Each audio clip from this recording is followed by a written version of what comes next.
नमस्कार दोस्तों, हमारी आज की कहानी का नाम है शर्मिंदा।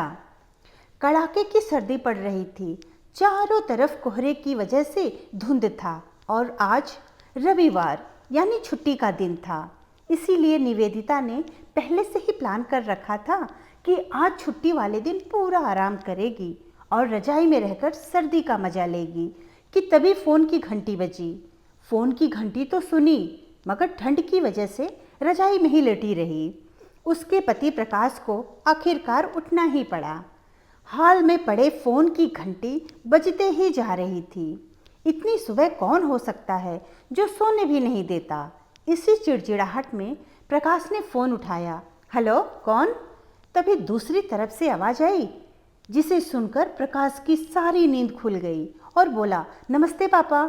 खुश रहो बेटा, बहुत दिनों से तुम दोनों से मिले नहीं, तो सोचा आज मिल लेते हैं।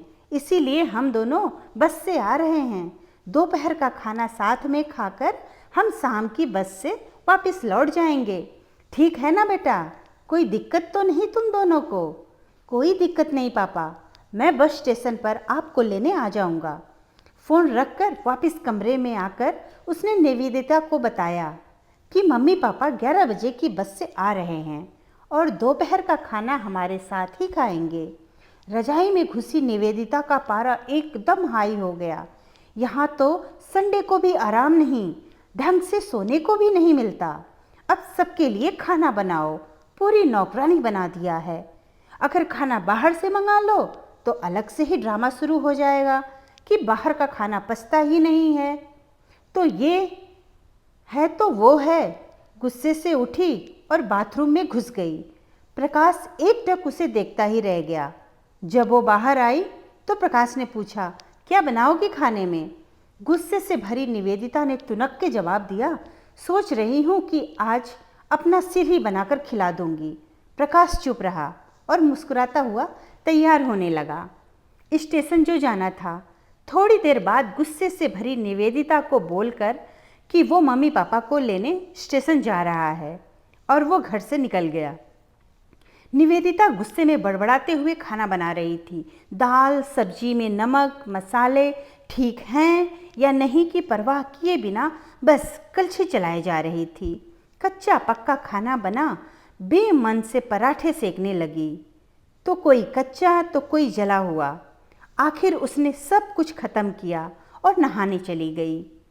नहा के निकली और तैयार हो सोफे पर बैठ मैगजीन के पन्ने पलटने लगी। उसके मन में तो बस यही चल रहा था कि सारा संडे खराब कर दिया। बस अब तो आएं, खाएं और वापस जाएं। थोड़ी देर में घर की घंटी बजी तो बड़े बेमन से उठी और दरवाज़ा खोला। दरवाज़ा खुलते ही उसकी आंखें हैरानी से फटी की फटी रह गईं और मुंह से एक शब्द भी नहीं निकल सका। सामने प्रकाश के नहीं बल्कि उसके अपने मम्मी पापा खड़े थे, जिन्हें प्रकाश स्टेशन से लेने गया था। मम्मी ने आगे बढ़कर उसे झिझोरा, अरे क्या हुआ? इतनी हैरान परेशान क्यों लग रही है? क्या प्रकाश ने बताया नहीं कि हम आ रहे हैं? जैसे मानो निवेदिता की नींद अभी टूटी हो। नहीं मम्मी, इन्होंने तो बताया था, पर चलो आप अंदर तो आओ। प्रकाश तो अपनी मुस्कुराहट रोक ही नहीं पा रहा था। कुछ देर इधर उधर की बातें करने में बीत गया। थोड़ी देर बाद पापा ने कहा, निवेदिता बातें ही करती रहोगी या कुछ खिलाओगी भी? यह सुनकर निवेदिता को मानो सांप सूंघ गया हो। क्या करती? बेचारी को अपने हाथ बनाए अधपक्के और जले हुए खाने को परोसना पड़ा। मम्मी पापा खाना तो खा रहे थे, मगर उनकी आंखों में एक प्रश्न था जिसका वो जवाब आंखों ही आंखों में मांग रहे थे। आखिर इतना स्वादिष्ट खाना बनाने वाली उनकी बेटी आज उन्हें कैसा खाना खिला रही है? निवेदिता बस मुंह नीचे किए बैठी खाना खा रही थी। मम्मी पापा से आंख मिलाने की उसकी हिम्मत नहीं हो पा रही थी। खाना खत्म कर सब ड्राइंग रूम में आके बैठे। प्रकाश कुछ काम आ गया है, अभी आता हूँ कहकर घर से बाहर निकल गया। प्रकाश के जाते ही मम्मी, जो बहुत देर से चुप बैठी थी, बोल पड़ी, क्या प्रकाश ने बताया नहीं था कि हम आ रहे हैं? तो अचानक निवेदिता के मुंह से निकल गया, उसने सिर्फ यह कहा था कि मम्मी पापा लंच पर आ रहे हैं। मैं समझी कि उसके मम्मी पापा आ रहे हैं। फिर क्या था, निवेदिता की मम्मी को समझते देर नहीं लगी कि ये मामला है। बहुत दुखी मन से उन्होंने निवेदिता को समझाया, बेटी, हम हो या प्रकाश के मम्मी पापा, तुम्हें तो बराबर का सम्मान करना चाहिए। मम्मी पापा ही क्यों, कोई भी घर आए तो खुशी खुशी अपने हैसियत के मुताबिक उनकी सेवा करो। बेटी, जितना किसी को सम्मान दोगी उतना ही तुम्हें प्यार और इज्जत मिलेगी। जैसे प्रकाश हमारी इज्जत करता है, उसी तरह तुम्हें भी उसके माता पिता और संबंधियों की इज्जत करनी चाहिए।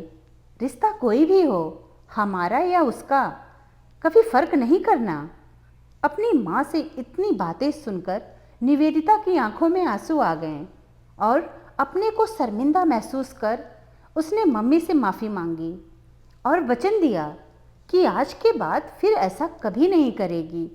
चाहे उसके सास ससुर हों या जेठ ननद, वह सबको सम्मान और इज्जत देगी। धन्यवाद दोस्तों, कहानी अच्छी लगी तो लाइक और सब्सक्राइब जरूर करिएगा।